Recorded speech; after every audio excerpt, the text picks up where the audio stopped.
Well, I've stepped on a few ants before, killed some snails. I try not to kill dirty longlegs when I can. And why is that? They catch flies and things. And they're harmless. There's no way they can poison you or anything. For every human on Earth, it is estimated that there is an equivalent 200 million insects. To kill an insect is not even considered a moral question. Would this change if it was discovered that they were conscious like humans? I think it's possible, but it's a far-fetched possibility because we as humans don't understand what consciousness is. We don't know what creates it. A lot of us might assume it's created from complex brain structures, but we don't actually have any hard evidence of that. I would tend towards the explanation that it's more a primal, instinctual response. Bees are essential to all life on Earth due to pollination. It is estimated that humankind would only exist for 4 years after the extinction of bees. Beekeeping it's a passion, not just the benefits of the money of selling the honey. We play a very important part. One of my early mentors taught me that you are a worker for nature. You're there to preserve nature by protecting the bee, and that's what I do. When I look after the bee, she looks after me. It's all about maintenance and looking after the colony. That's all we know in our little business. My 2 sons and I are both beekeepers. They're probably seen more as beekeepers than I am because their father was a beekeeper and mine wasn't. We are aware that certain insects experience nociception, the primal reaction to external stimuli, but it is debated scientifically as to whether or not they feel actual pain. It's an interesting question, what exactly constitutes pain. We all know what pain is when we feel it, but can creatures with different biologies feel this thing comparable to pain? I'm sure that if you had a bee there and you push your finger on her, I'm sure she's going to feel different to what she was before you put your finger on her. Whether that's emotion, whether it's, who knows, I don't, but I still believe that the bee will feel different. So it's got to be something. You could expand the definition of pain onto insects suffering from, say, sensory overload from an insect repellent chemical. So I respect the insects and the creatures and everything as long as they're not affecting on our health issues. Insurance law requires that homes be inspected for infestations annually. We ask a pest exterminator about the effects of the chemicals used on various insects. For example, let's say spider spray, right?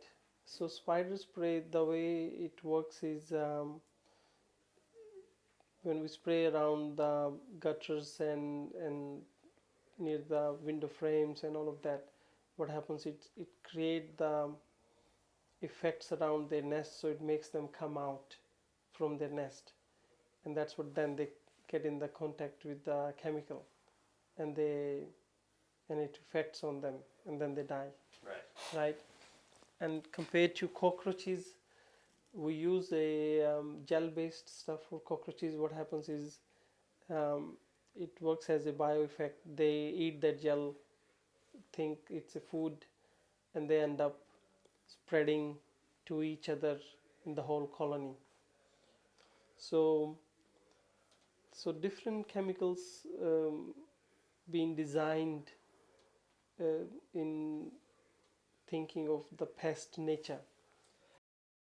The biology of insects is a lot different from our own compared to the biology of, say, a dog or some other mammal which has red blood like ours and muscle and bone. It just makes it more relatable. The same thing with a dog showing emotions. These are all things that make these creatures more relatable to us than an ant or an insect. And you'd also have society teaching you that things like spiders are dangerous, things that might not seem instinctually dangerous. And I guess that goes to why people will kill spiders without provocation. because they could go anywhere. Once you see them, they could disappear and turn up anywhere and potentially hurt you. Redback spider is the main common concern for household owners, because it's in a backyard, and summer is the time when everyone is enjoying their backyard. Parties are happening, so and it is a quite dangerous, deadly pest. Once this bee gets it in its head, it's going to sting you. There's no deterring it. It will sting you. If you've got it angry enough, or something in the environment's got it angry enough that it's going to sting you, she will. Simple as that. There's no stopping it. I think we can look at insects, things like ant colonies, which seem to reflect our own societies, but that's only a superficial reflection. In reality, it's all based on instinct, and we look at them and we see ourselves in it. We say that's a queen ant, when really that's just the ant that produces the right pheromones to make worker ants do what it wants. If we look at dogs, we see people talk about dogs being happy or hungry, or dogs being sad. They see all their own emotions and behaviours reflected in dogs a lot more than they would in ants. You open the hive too many times in cold part of the year, and you can hear the stress. They have a different buzz about them. And again, it'd have to be done through science, but these are only observations that I talk about. I've seen that some bees will peel out of the hive to sting you, others won't. Bees are social insects and have been scientifically proven to show signs of feeling anxious, similar to what we would see in humans. It's a tough question if insects one day get scientifically proven to be self-conscious the same way humans are. That might provoke some moral outrage at all the insects that have been killed in the past. We do every precaution possible right now that we don't, because she is our worker, right? We don't own the bee, but we invest a lot of money into the farming of the bee. I respect my profession, but other than that, I don't encourage myself to kill if it's not required. If the conditions aren't right, they won't go to work. If it's too windy, if it's too cold. So nobody's making them do anything other than what they do themselves. The overall response from our participants points to insects being entirely instinctual beings.